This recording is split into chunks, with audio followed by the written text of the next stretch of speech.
Good evening, everybody. Hope you're all doing fantastically well. Can see a lot of you in the building. Shout out Jamie. Evening, Nige. How's everything going? Scott P said, Leicester possible charge is very interesting to see on Sky today. Evening, pal. Says JC, how you, Jay? Yeah, finally caught alive. Good evening, Rich. Hey, Joel. Yeah, eventually going live. Not gone live really by myself in quite a while. So here we go. Normally it's a lot of the pre-records. If you do enjoy this type of content, everybody, please make sure you're liking the video. Subscribe as always. Check the video out from earlier on. We're not going to be going in as much detail as the video earlier on, so make sure you check that out. It's a real bumper Sheffield Wednesday preview with a lot of thoughts on a certain situation which appears to have gone a bit nuts today, especially on my socials. I've got told I don't really understand football and all that, which is fair enough. It's subjective. Everybody has an opinion. I'm big enough, old enough, and ugly enough to take a bit of criticism when it comes to football opinion. We debated it heavily, myself and Gabe, over on the Across the Pond podcast, which is now live on the Patreon. You can join for £4 a month, or if you want to become a YouTube member, like a fair few of you did last night, it's £2 a month. That supports the channel. And that is something that I wanted to get on straight away, everybody. Hi, Ryan. Justin's in the building. Hello, Hannah. And I just want to get into something before we get into the latest news. And it is just Joseph and Bamford. And I want to get into your thoughts on selection. Connor Roberts, Archie Gray. Now, let me preface this with I do not hate any player. Let's have a mature conversation about this. I don't hate any player. I would like to say that my argument for certain personnel being involved tomorrow night and starting tomorrow night is because I believe that youth and exuberance right now could be really, really key in Leeds United getting over getting that extra inch, which I think we'll need to catch Ipswich. I'm a massive fan of Matteo Joseph. I think his sharpness, I think his speed, I think it would be huge right now. And it's not to say, once again, that Pat Bamford is a bad option. I would be perfectly happy with Pat Bamford starting tomorrow. But I am a huge fan of Joseph. And you have got to base a lot on the Chelsea game. Of course you have. And I don't really understand why people are saying you can't base on the Chelsea game. Well, of course you can. He's against two top centre-backs and against a very, very good high-caliber team, including a very good midfield, of which he was dropping deep to receive the ball with, and a back two, of which he was competing with very, very well. 2 goals in there as well, 2 very different goals, and a physical presence up there. And it brings a bit of unpredictability, and I like him. I like his unwavering confidence, his ego, his brashness in a good way. And I think he would really, really take to playing tomorrow night. And I just can't get the words out of my head of his post-match words where he said, I'm hungry for more goals. Now, it's a good option that we have. Pat and him, I think, are good options at this moment in time. I think your Perot is now very, very far down the pecking order when it comes to those 3. I think he's below those 3. And we've spoken about this on the channel very, very recently. And quite thoroughly, really, January onwards, in terms of his goal return has been really, really good, but it's just not enough at this moment in time. And for me, he's bottom of that pecking order in terms of those 3. But does Joseph get anywhere near it for you? I think for me, it's the crispness, the sharpness, and I do rate Paddy's movement. I really do. But I think it's the pace where I look at it, and I think he'd make he'd really make problem settings for that Sheffield Wednesday back line, which is notoriously slow. And I think we needed to see a little bit more of him in that Huddersfield game, in particular, with a very slow and stodgy back line, which we didn't test near enough, in my opinion. So that's where I'm going with it. I understand the conversations for Pat Bamford, of course I do, and I love Patrick, and I think he's changed my opinion, I have to say, because the shape of Leeds United is so much more now. But for me, that comes back to recruitment of Yoel Perot in the first place when it comes to Leeds' shape. So that's where I'm looking with it. I want to get into your comments. Matteo. It says, Matty, thanks, Matty. Hope you're all good. Archie and Joseph smashed up Chelsea. He brings a lot more movement. I don't think Bamford should start anymore. Feel every goal that Bamford has, Joseph can have 2. I think that's a really good point, Ruben. I think Bamford's success is fully due to others. It hurts me because he can't Bamford can warm the bench. The energy of youth can be a huge asset in the running towards the end of the season. But, Jay says, I wouldn't start him tomorrow. But as an impact sub, he is a cracking option. Luke, I'd probably say Twitter or Instagram, mate, or One Leeds Fan Channel at gmail.com. So interesting. It seems to be quite a big split here. Nigel says, Connor, carry on with your opinions. I always find your opinions are usually well thought out and fair. Great work. Thanks, Nigel. Really appreciate that. 30.6k people would disagree. You know nothing about football. Hey, Hannah, honestly, I try come on here and give as much rationale as I can. I really try keep it balanced. I don't think I think sometimes YouTube can be a bit of an echo chamber, but I will always try provide balance. I've always been like that. I try my absolute best, and I'm a massive fan of what Paddy's done. As I said, I was wrong about him. And I'm big enough and ugly enough to admit that. And he's changed my opinion on him. Is he a Premier League option? No way. But I think right now he's doing a job for us in terms of the shape of the side. But I think I'm a massive fan of Joseph. You guys have known this, though. You guys have all known this for a long time. I have always been on here saying I'd love him to get a goal. And I was over the moon for him against Chelsea. I thought when he came on against Stoke, he brought a just different gravy, a different level of energy. And I think it would be a real sort of, a well done for Matteo to get a start, and I really want to see him get a start in the Championship. And why can't you base it on what he did against Chelsea? Why not? Why not? He's done it against better defenders, so playing against Championship defenders would be a mistake, apparently. I don't get that, personally, but listen, I understand this is a must-win. So do you risk or do you not? Do you keep it the same or do you throw the card? Do you throw the dice? Are you a gambling man? If you are, you're probably a lot like me or a gambling woman, and you bet all on red and then lose it all. But you could win millions. So that's how I'm seeing it at the minute. Don't worry, I do not gamble, and if you do gamble responsibly. But yeah, interesting to see some of your opinions on this. Let Bamford knock about their CBs for 60 minutes and bring Joseph on. There is a lot of rationale to that as well. A lot of rationale to Bamford starting the game and then Joseph coming on. And that is something that I can definitely empathise with as well. I can definitely get on board with that. Of course I can. But being a risk taker, which I am, and trying to gain that extra yard, that extra mile, really, I would go with Joseph. I just feel it's time. I feel he's ready. And it also plays into my other decision as well. And I want to get your guys' thoughts on that. So it seems a little bit 50-50 there, maybe 60-40 towards Joseph, which is interesting because I was made out to feel like I was a bit nuts earlier on, a bit crazy, but it feels like the loyal One Leeds subscribers also, it's a bit out 60-40 split. If you're on the 40 side, don't worry about it. I completely understand it as well. But it's interesting. Interesting discussion point, and we really did get into it because Gabe's on the other side to me, which is fine. On the Patreon, which is a really good listen. I'd definitely suggest doing that. But guys, as well, SofaScore, I've got a full in-depth preview now, link in the description below. But a next discussion point before getting on to the main topics of this video, because we have Sheffield Wednesday tomorrow, because we've not really got into an interactive debate with just me and thee so far. When it's come to this preview, it's been me and the lads, and then it's been a pre-recorded video. I've not got your interactive, engaged thoughts on this. Gruev and Kamara, what are you doing there? I am very much of the opinion right now that I would switch Archie Gray in there.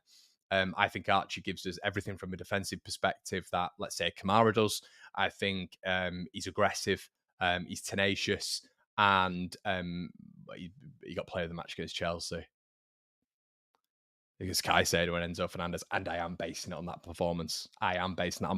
Listen, Archie didn't start that many games this season in central midfield. I liked him at the start in central midfield. Didn't blow everyone away, but I liked his competency in that role. I liked how he adapted in that role instantaneously in the Premier League. But he's not had many games in that role.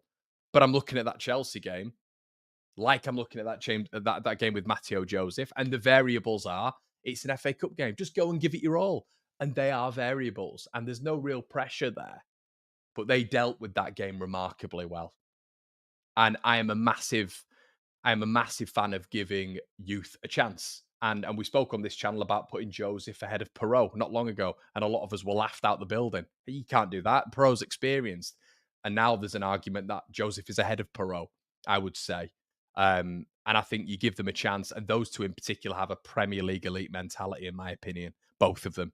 And I'm really, really excited to see their development. And we've not said that on this channel about many players, Greenwood, McGurk, Gelhardt, we were a little bit more positive on, but not on this level. Lewis Bate, but Joseph and Archie Gray, we're talking. But then what happens? Because then we're looking at who comes out, Kamara, who comes out, Gruev. Does Connor Roberts stay at right back? I like Connor Roberts and Dan James on that right hand side. So then we're having a conversation of if we're not taking Roberts out, because does Roberts deserve to be dropped? I'd say no. So if Roberts doesn't come out, then you're dropping Archie Gray. And are we leaving Archie Gray out for this? Now, what I will say, it's a Yorkshire derby. There are probably going to be some big tackles going in, and Archie Gray in central midfield. Like we all would be as Leeds United fans, like we all would be if we're in the stands one season and then playing the next, we'd probably go in for some rash tackles. And we know Archie, like Calvin, likes a good tackle in central midfield.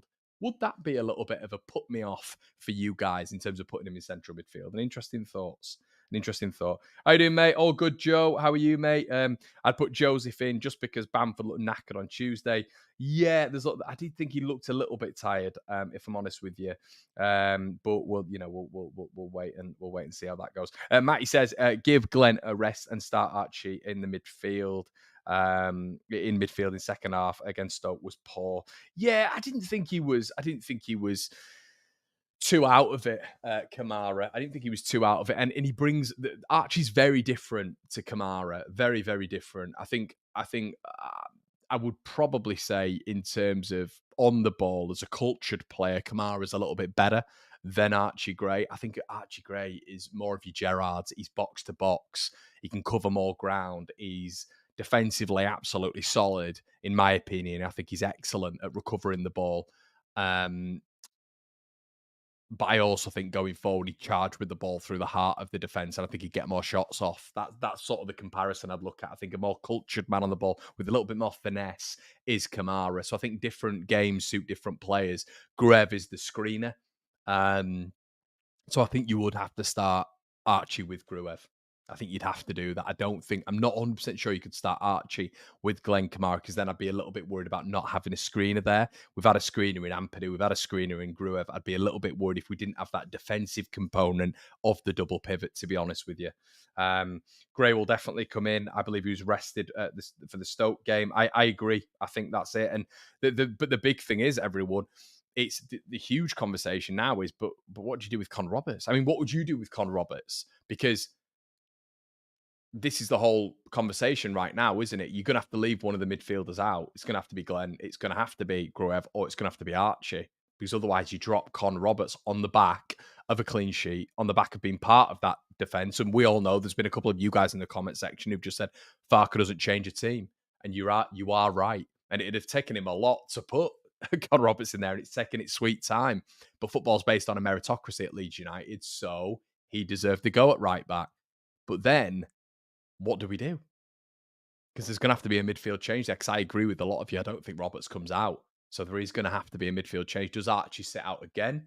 And then we have Archie ready for the next game? Or does he come in for this one? Does he come in? And we were speaking on the video earlier on. They're going to compact that midfield like Huddersfield did. So are we okay with Gruev and Kamara almost moving it along? So we're having this conversation on Patreon.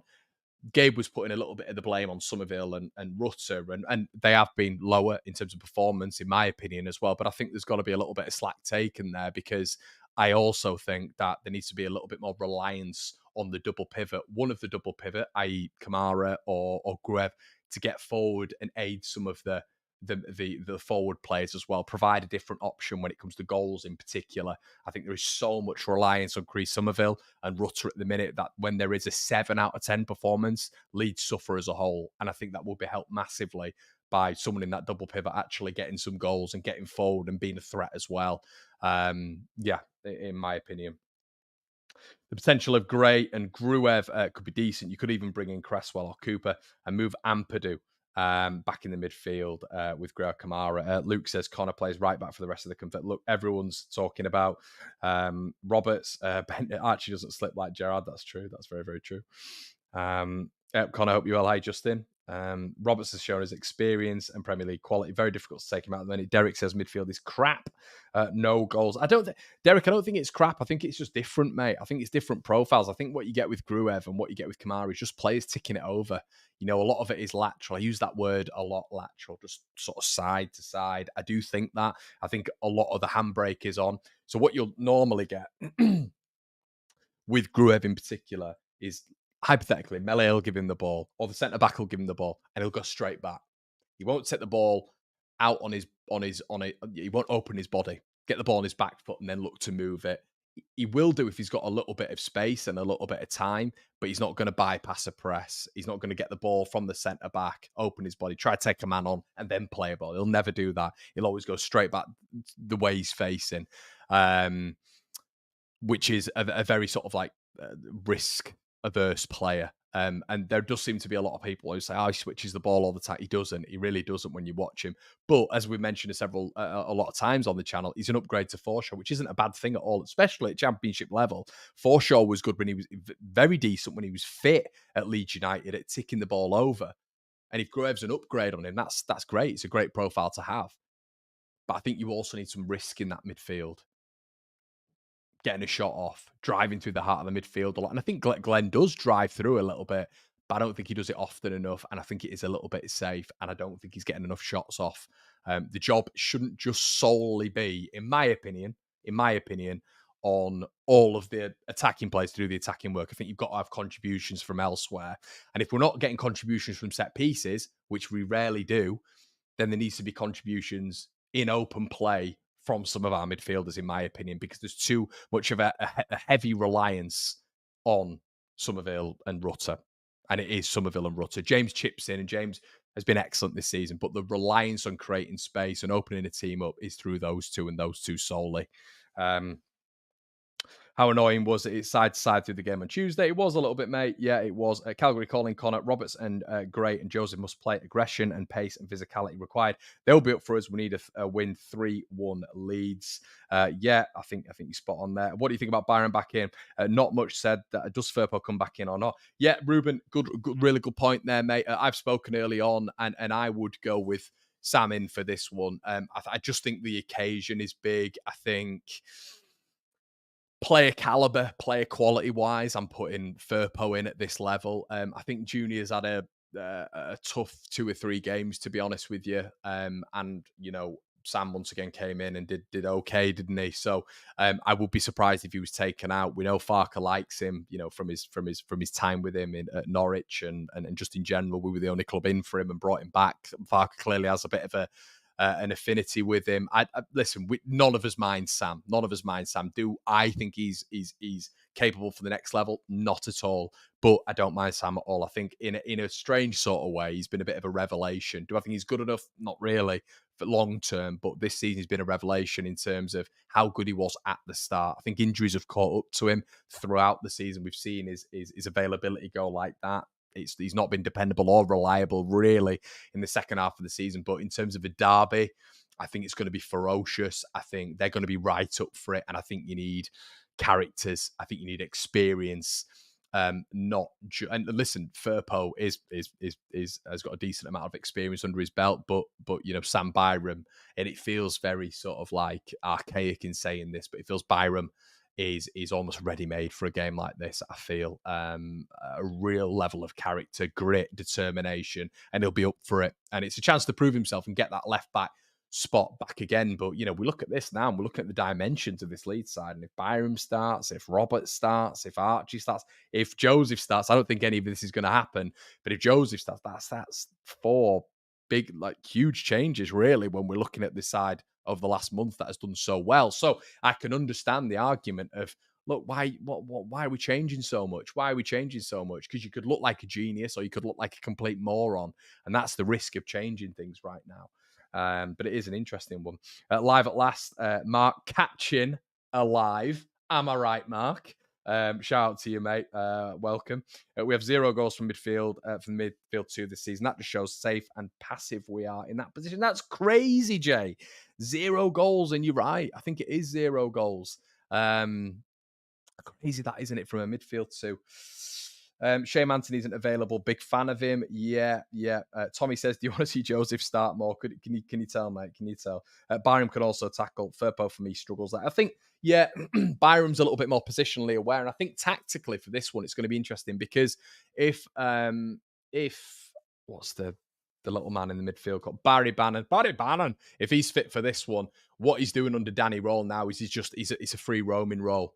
So you have to be disciplined in your position because everything is ticking over through Barry Bannon. And people can slate him all they want, but he is very, very effective. And he's always been decent against Leeds. If we're looking at his performances over the years, I mentioned it in a video this morning.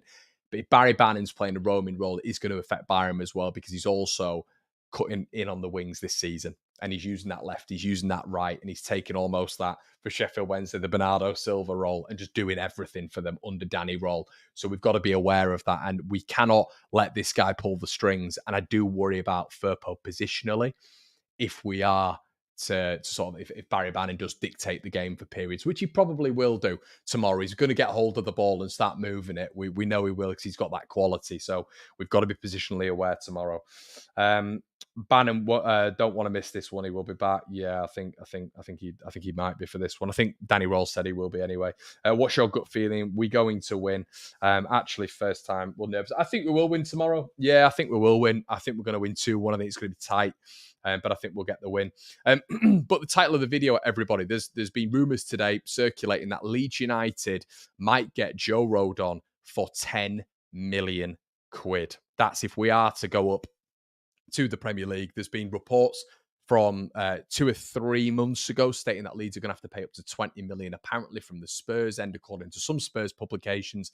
That valuation could change from 10 to 15 million, 10 being the lowest option. Now, what a brilliant addition that would be. Joe's spoken and said he'd love to play in the Premier League with Leeds, especially with his Welsh contingent. Imagine that, because I would have Roberts in the Premier League. I think Roberts is a Premier League starting right back, especially under a good coach. He's proven it before. He's played there before in a relatively successful team. When you look at that Burnley side and how long, they were able to, compete in the Premier League. I know Roberts wasn't there, albeit for a lot of it, but still, he was a decent addition there, and he wasn't one of their worst players by all means. But if you're able to keep Ampadu in there, who I think is a tier 1 player. Dan James is a bench option in the Premier League for me, but I look at Joe Rodon and I think he's a very, very good starting option for Leeds United now, and I've been convinced of that very, very. Listen, Rodon's always been up there, but recently some of his performances have been, wow, especially against Chelsea when he was coming out with the ball a little bit more and his passing accuracy was so much better. And yeah, really, really impressed with him, and I think that would be an insane signing if Leeds can get that one done for 10 to 15 million quid. By God, good God, that would be a fantastic acquisition. Now, the same publication or similar publications in London are still stating this morning that Chelsea will be exercising a £30 million bid, whatever the outcome, for Crysencio Summerville in the summer. So yeah, that one is on the back burner. Obviously, we know with Cree that his form's got to increase a little bit, hasn't it? It's been a little bit off, I've felt. Him and Rutter has been a little bit off, even though they still are bagging numbers, are still our biggest threat. But I think what we've seen, and this is why I'm calling on the Leeds United midfield, I'm calling on more goals from elsewhere, I'm calling on more ingenuity and creativity and guile from different parts of the pitch, because we don't seem to score from set pieces. So that's out the equation. When it's not Chris Summerville, when it's not Jorginho Rutter, GG Rutter, as Oscar says, we really struggle with goals. Dan James chips in. Obviously, he's got 12 goals this season. But the space, the creativity, the architects of Leeds United's success in that final third is those two. So we need a little bit more if those two aren't on form, and they haven't been on form at all, really, in my opinion, for the 2 or 3 games. To their level, to what we've seen this season, they haven't been. So it's interesting that Chelsea is still monitoring that. We heard weeks ago that Pochettino was a massive fan of Chris Summerville. If he's still in charge at the end of the season, that's something else to factor in. But there is no doubt in my mind that Chris Summerville fits in so many Premier League sides. I actually like I did think, if Elise was to go or Ezia was to go, Palace were going to come in and he was going to be starting for them in January or whatever, if they were able to stump up the money. But it was great to hear that Leeds would take no offers whatsoever. No offers were coming for Chris Summerville. But for this game in particular as well, looking at the Sheffield Wednesday game, just reverting back from transfers, I wouldn't be starting William Gnonto because of just him getting so sort of involved in some of the Huddersfield Town antics of fouling and the crowd getting on top of him and him sort of like reacting a lot with the referee. I don't think we need that in this game. This needs to be professional. This needs to be cool. It needs to be calm. It needs to be calculated, and it needs to be a battering. We take their momentum away from them. Pat them on the head. The second Yorkshire boy, there you go. We're the top dogs in Yorkshire. We take it away from them. We win the Yorkshire derby, and that's that, And we need some of our big players to step up for this one. They've had a little bit of time off. We've still got through it. We're still third in the division. We've still got an impeccable run, but we need you to step up now. And I'm looking at Leeds' calibre, Leeds' quality to really be that difference. Let's have a little bit, but keep getting your comments in, everybody. 10 million for Rodon. Take my money. Evening, Nick. Hope you're all good, pal. Greetings from Northern Ireland, Connor. Nice to catch alive. Would you give Cresswell a run out this weekend? Lee, you've just reminded me. I want to shout out the Drysdales who saw me at the game. Big Irish family, Northern Irish family who are Leeds fans and they watch every single video. Shout out to you guys. Tomorrow will be a tough game. Sheffield will be so up for it. I can see a draw. But back to this, Lee. I probably wouldn't, mate. I wouldn't. I'm not 100% sure that ticks all my boxes. Cresswell being back in there. I just think Ampadu is. I've said in January I wouldn't have got rid of Cresswell. I couldn't have told you. Couldn't have foreseen the lack of game time that he's had this season. I really couldn't. Excuse me, guys. I'm just getting buzzed. It's probably by my partner who can see. It might be there's a couple of people who are on the live. Actually, I think it is. Shout out. But yeah, I can't remember what I was saying. I've lost it. Let me get into a couple more comments. But yeah, I wouldn't. That's it. I wouldn't put Cresswell in there. I don't think so. Not for this game, mate. I think Ampadu is that step up, but I am surprised by the lack of game time that Cresswell's had, and that is probably indicative of where his future lies at Leeds United. What's your gut feeling? Are we going to win? Actually nervous for this one. Yeah, like I mentioned, mate, I think we will win this one. Bamford should start against Sheffield Wednesday. I think he'll score against them. And if he does, Steve, fantastic. If he does, Bamford starts tomorrow, I'm fully behind him, of course. And I think every rational Leeds fan is behind Patrick Bamford if he starts. Of course you are. You're a Leeds fan. It's not, isn't it funny and a bit odd how if you suggest something else, because I know a lot of you do, there's nearly 750 of you in the building, and some will have opinions that are different to others in the chat. It's an odd concept. It really is. But if I wanted Joseph to start tomorrow, which I do, I would like Joseph to start tomorrow. If Paddy starts and he scores, I'm going to be fully behind him because I'm a Leeds United fan and I want Leeds to win the game. It's a strange concept, I know. And if Kamara starts ahead of Archie Gray, I will be buzzing, especially if he scores and does well. It's a funny old thing, this fandom that we live in, where you cannot have a differing opinion or you hate a player. That's definitely not where I lie. I support every player, even though I have constructive criticism every now and again. But yeah, 100%. We're all behind everyone in this side. If Bamford scores tomorrow and he has an excellent performance, fantastic. I still think the long-term project and the long-term option will be Matteo Joseph, and I think he is the sharper, crisper player at this moment in time, based on a small sample size. But I do believe that there isn't that much of a downside you get from starting Joseph over Bamford, apart from experience. But I don't, especially at championship level. And if you are a profile like his, that is Joseph, who is hungry and he feels a little bit ruthless and he's cold and doesn't let the moment get to him and he loves the moment above all. I don't think experience comes into it that much when you're looking at him compared to Patrick Bamford. I really don't think it is. And I think Archie Gray's mentality, hungry, cold, killer, I think that comes into it as well. I don't care if he's 17. I think when you're looking at him compared to a Kamara, even though Kamara's had so many more minutes than him, he's played in the Champions League. Archie Gray, for me, at this moment in time, I would prefer in midfield because I think he's a cold assassin with an elite mentality, similarly as I do to Joseph. But that's absolutely fine if you disagree with that. That is football. It gets lost in this weird world that we all partake in, that you can want something to happen, but you can also support another player. Very odd. Get your comments in. Your dinner is ready. It could be. Is it ready? No, I think. Trust me, mate. I'm the cook in this house. Pascal coming back after the international break is huge. Yeah, it is. It's absolutely massive. And we spoke endlessly about Pascal, and it was the Ampadu Rodon. And once again, it was that, wasn't it? It was, why would you put Pascal in when there's Ampadu and Rodon?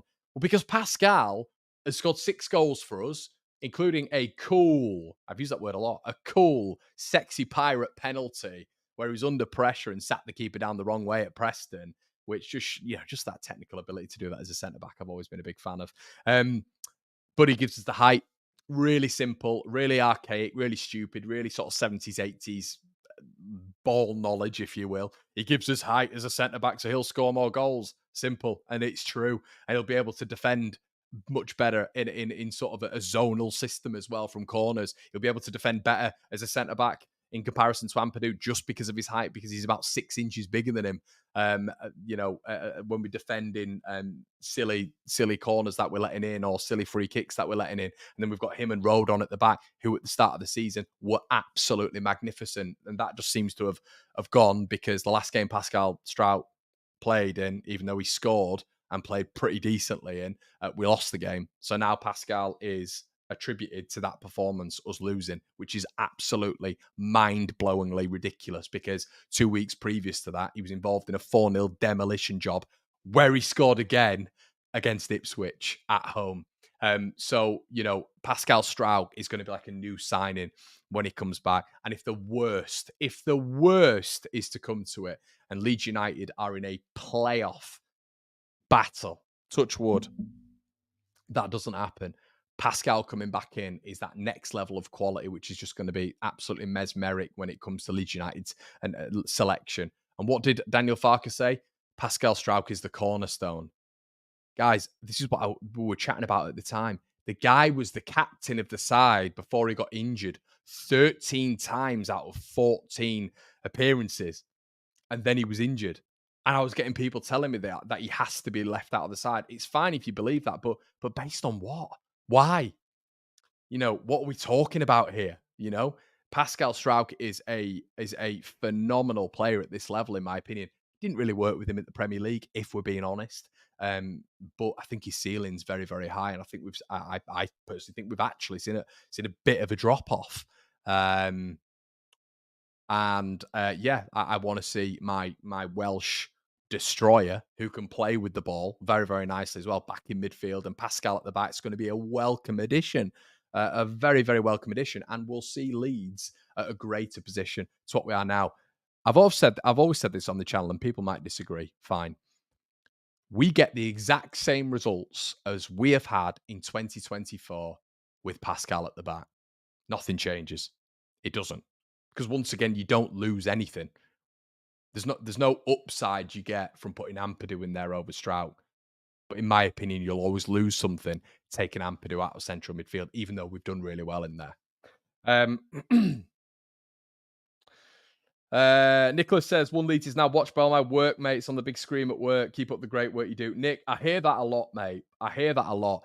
And it makes me very worried that you're all watching me at work. And very shy, believe it or not, because there is just me and a camera right now, but there is 800 of you watching. And that reminds me, please make sure you like the video. If you want a more in-depth podcast, it's available on the Patreon right now as of today. Everybody, really appreciate all your support, and you can become a YouTube member for £2 a month as well. Helps the channel. Thank you so much. I think we are treating tomorrow with too much negativity. I believe Farke and the players know the importance, and we'll beat the Owls 2-0 with relative ease. It's called positive mental attitude. I don't disagree with you, mate. Don't disagree with you tomorrow at all. I think we will get the win. Pascal coming back after the international break is huge. Agree with you, mate. Please smash a like, everybody. Really, really appreciate that. Evening, Connor, says Mike Lister. With Gruev not having his best game against Stoke, would you start Roberts at right back and play Gray alongside Kamara in midfield? You're a little bit late, Mike, my friend. We've spoken about this before, but I would start Gray in the middle alongside Gruev, because I think they're a good balance. One's a defender. One is going to be driving through the heart of midfield and going to be a bit of a sort of a Steven Gerrard-esque option, box to box. Someone who can tackle as well in Archie Gray. But yes, I would be looking at doing that. And I think Kamara's looked leggy. I think Kamara's looked a little bit leggy, so I think that change. And Kamara's been playing throughout the whole season. Gruev has only really come in 2024. He shouldn't be tired now, from a footballer's standpoint. And I think the balance of maybe a Gruev and an Archie in there would be quite nice. The only thing I would be a little bit on is the fact that they've not played. I don't think they've played at all together as a pairing this season. In terms of Gruev and Archie, and is this the game that you want to throw a new partnership together in? Is it really? I don't know. I don't know. Listen, against Chelsea, we threw Ampadu and Archie in together, but they played together before in central midfield at the start of the campaign, so it would be a completely new partnership. So, do you want me to tell you what's going to happen? He's going to leave Archie out. He's going to leave him out. This is what Daniel Farke is going to go with tomorrow, in my opinion. Melee Roberts, Rodon Ampadu, Byram. And we can come back to this. Tell me if I'm wrong or not. Gruev Kamara. And then I think he's going to go James. I think he's going to go Rutter. I think he's going to go Summerville. And then he's going to go Bamford. I think Archie's going to be on the bench tomorrow. Connor, do you see any mileage in Joseph and Bamford playing as up top as a two? I would see that, mate, but it doesn't seem like from what we've seen this season that Farke does like to be a little bit more pragmatic in his approach when it comes to formations and systems. I think you'll see Leeds a lot in build up. But sort of build up in a different formation. You see normally two at the back, don't you? And then the rest of the side pushing forward. You get the fullbacks bombing on forward, acting as wingers, really. So you almost set like sort of build up in a 2-1 with the central midfielder just holding as an almost sweeper role. But I don't think he's ever played a 2 in his life, to be honest with you, Farke. I think at Mönchengladbach it was 4-2-3-1. Leeds, it's been 4-2-3-1. Dortmund set up, it was 4-2-3-1. Norwich, it's 4-2-3-1. And that was a criticism he had at Norwich. They'd all get on him because he wouldn't ever fluctuate between systems. So I don't think, unless Leeds' backs were up against the wall and we were going for it in the second half, I don't really think you'd see anything else, to be honest with you. But I could be wrong. Do you think Pascal will be back at after the international break? I just fear he was going to be out for the rest of the season. Let's hope so, mate. Let's hope so.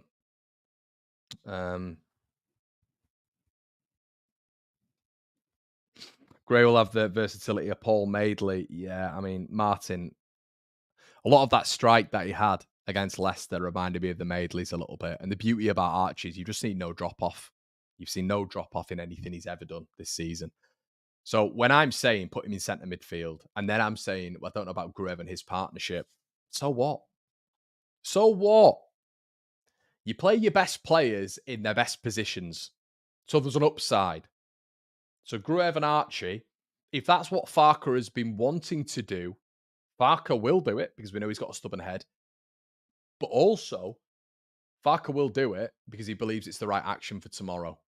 I think the thing is, Danny Rawle, the Sheffield Wednesday manager, is very pragmatic. He will change his entire team and their setup to adapt to the opposition. He's done it in multiple games this season from Blackburn to Leicester. And he's done really, really well with Sheffield Wednesday since he's come in. Danny Rawle will adapt. So he's going to adapt to a 4-2-3-1 system.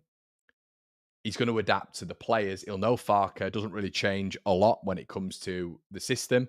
And the only reason I'm mentioning this is because we've looked a little bit fatigued, in my opinion. And I think we're coming a little bit predictable in that double pivot. And I just like Joseph. Joseph, I can understand people coming back with me on. I get it. But why not be a bit unpredictable? Why not start players in certain positions where you think, ooh, that's a little bit of I didn't expect that, you know? And there may be different variations of how Danny Rawle's going to set up against Leeds United, of which he prepares for an Archie in midfield. He prepares for Joseph up front. He prepares for Byram over Firpo. Not that he would probably need to do that, but maybe he'll press more on Byram because he's going to have to cut inside on his right foot to get the ball up the pitch because he can't use his left foot. Maybe he's going to adapt to a system a little bit more because Byram's going to offer less overlaps than Junior Firpo would do. He's going to offer less going forward. So the onus is going to be a little bit more on Chris Summerville to cultivate opportunity by himself. I don't know. But it's going to be interesting to see. Really interesting. Gray in the middle, Joseph up front. If we don't go up, will Archie leave? Brian, let's not think about that, mate. Let's not think about that. Agree with the lineup. I reckon Sheffield will put 5 in the middle. Bannon in the he will 100%, 100%.